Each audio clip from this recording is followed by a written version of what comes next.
Ecovant ha sigut un projecte molt engrescador i molt il·lusionant per a tots perquè ha sigut clavar dins d'unes coves, en un dels espais més simulats que tenim, doncs unes propostes sonores en el qual el públic ha participat ben activament.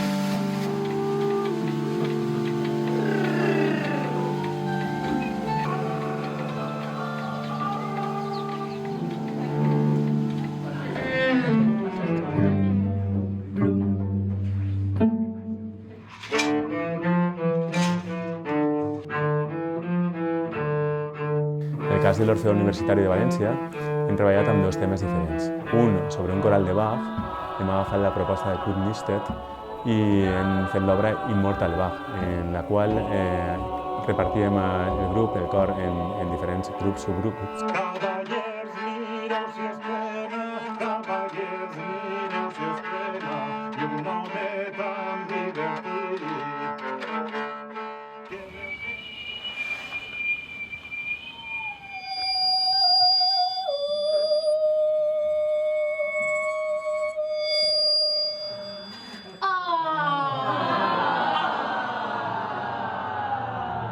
I donaven cadascun d'ells donava una durada diferent a les notes. Aleshores es creava d'alguna manera una amalgama de sons, quasi com si s'anàrem despegant i cadascuna de les capes diferents que forma part del coral.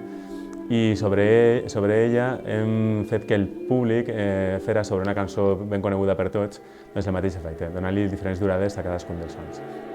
I d'altra banda hem fet una altra proposta sobre El enemigo de Soy Madre, o Por las sierras de Madrid, que apareix en el Cancionero de Palacio, i hem muntat després sobre una base harmònica constant diferents cançons que tot el món coneix i que mantenen aquesta mateixa estructura.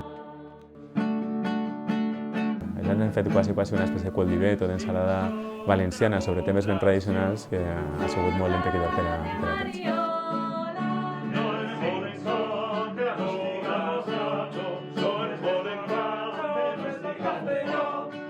Amb aquesta proposta completava d'alguna manera el que ens ha presentat Eduard Navarro, de música tradicional.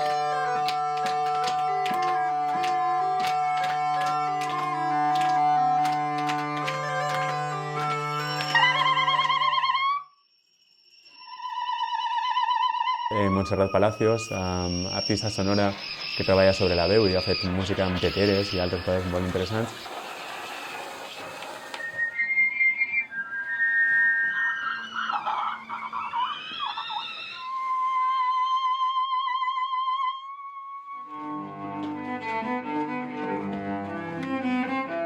Amb Regina Fuentes, que ha fet una proposta sobre instruments casolans fets a casa.